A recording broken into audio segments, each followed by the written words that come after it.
OMG, Nena, look at this ship. Parang mall na lumulutang. Super bongga, di ba?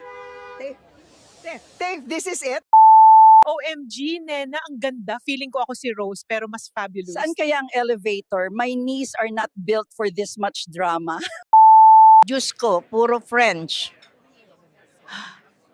May Jollibee kaya dito? Kuya, may halo-halo ba kayo? Ah, ba? O kahit turon man lang? Miss, are you like single? May apo kasi ako, gwapo rin, engineer. Pardon. Sir, what's next for you after this amazing voyage? More travel goals? Indeed, perhaps a trip to the countryside. Ay, walang planong magbakasyon sa Boracay. Okay, guys, that's it for our Titanic vlog. See you in the next epic adventure. Stay safe, stay hydrated, and always bring your power bank.